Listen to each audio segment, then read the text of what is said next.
STI Sport. Subaru Technicom International develops the company's sports car technology. STI worked closely with the parent company to create this new grade of Lavorge. They packed the car with proven technology. Yet the new vehicle is priced to be affordable. Although it's not a limited edition, custom-tuned sports car, the Lavorge STI Sport offers high-end design and sport tuning that allows the average driver to enjoy a premium car experience at a much more reasonable price. How does this unique car, designed for the discerning driver, perform? Okay, Ukyo, this is the Lavorge STI Sport. Now, it's interesting in that Subaru and STI have joined forces to make this car, but when you look at it, you think STI, they want to put, big bumpers around it and big aero parts on it and rear spoilers and everything, but Subaru say, hang on, hold back, let's make it a more mature looking car. So what have they done? They've taken the base Lavorge and they've added this lip spoiler around here. They've added this special grille, STI lettering. They've given it 18-inch wheels. Now, what this means is, it's a car, as I said, more tailored to a more mature audience.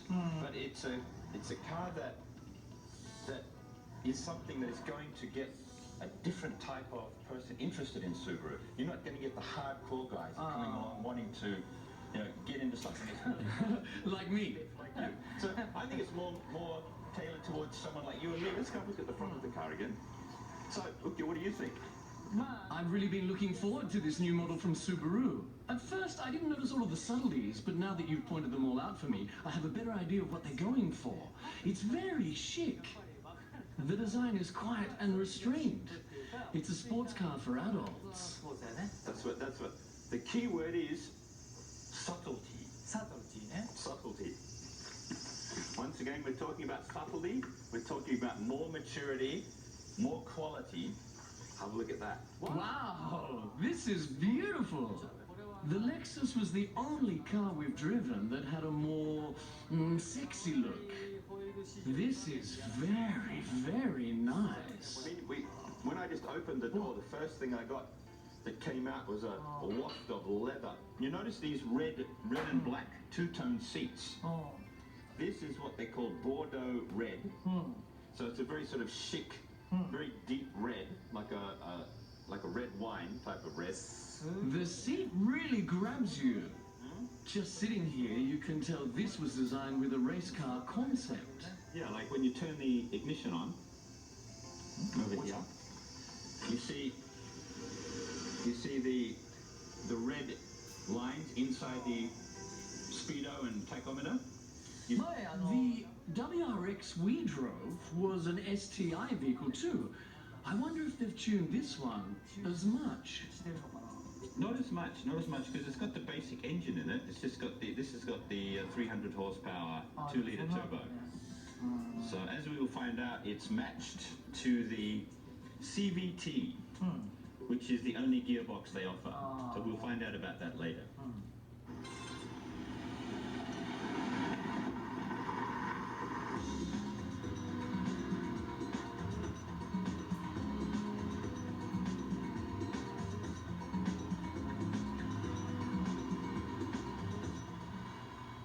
So there are two versions of this car, the 1.6-liter turbo and the 2-liter turbo, and this car, the one we're in now, gets the 2-liter turbo from the WRX S4, which gets 300 horsepower, and I think it's got enough herbs to make you happy. What do you think?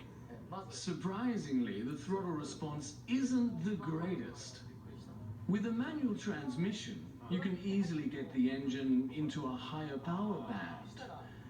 But not so much with a CVT like this. I see. To tell the truth, I've been a little worried about Subaru, but it also has a good, strong engine, 300 horsepower. But I think if you change it from S mode into S sharp, you will get which is... Okay, let's see if we can up our game here.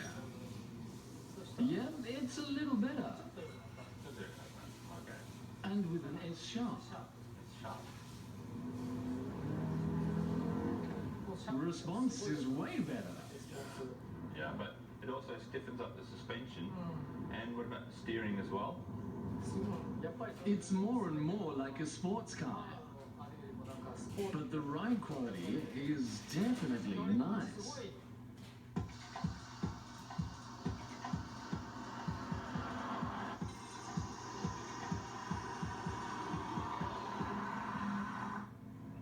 The front and rear balance is better too. Now, because of course this is using the standard all-wheel drive powertrain that has become so famous with Subaru. So you think it's got very good front and rear weight distribution. You're getting very good grip on all four corners. Yeah. Yes. I've not only got traction where the road is uneven, but the suspension is helping out too. I can follow the line so easily. It's amazing. Oh. With this drive setting, it's a different car. Yeah. The motorsports technology is really showing its stuff. That's right. Then you touched on a very important point. Yeah, this is much better, obviously.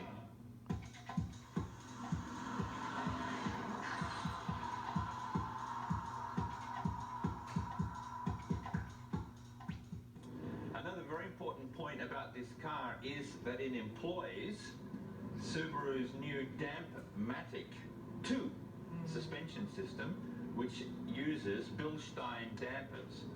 Now what it's doing is it's using two types of valves in the dampers.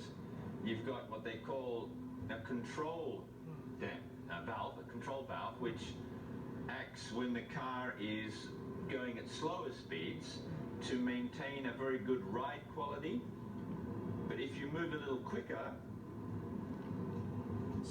then it employs the main valve, which stiffens up the suspension and holds the car much flatter in the corners.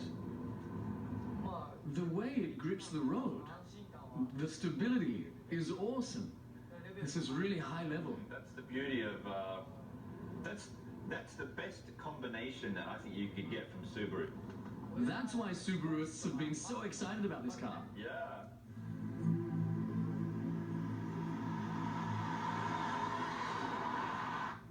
Our team heads out on the highway to see how Subaru's advanced technology is being used to improve their car's safety features. Tokyo has engaged the adaptive cruise control on the Lavorge, which of course uses Subaru's very well-known EyeSight, which are the two cameras up here on either side of the rear view mirror, and it has a radar sensor in the front of the car, so you're picking up the location of the car in front using two cameras and radar, and it is following it perfectly. It's very smooth, isn't it? The EyeSight system follows the car ahead. Speed changes and braking are automated to reduce driver workload on long drives or in heavy traffic. The system can monitor the lead car's brake lamps for natural braking adjustments. It's nice to know that if you happen to glance away, just as the traffic slows down, the system has your back. I wish every vehicle, especially larger trucks, were equipped with this kind of technology. That's the biggest thing. We really want to see this technology.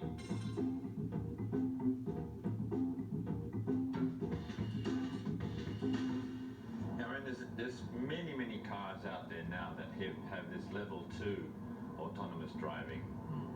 It's following the white lines, it's following the car ahead, staying at the same speed.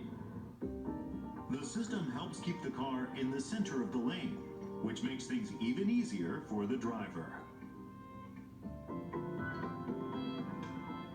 If you start to drift out of the lane, it will help you get back on course. a long way to go before autonomous driving, to be truthful here. A lot has to do with the fact that a lot of the other cars on the road do not have those systems. But as you say, one of these days, this technology will be standard on every car. Still, you can't relax completely. You've got to keep alert. You can trust the technology, but you can't rely on it 100%. You still have to stay aware of what's going on.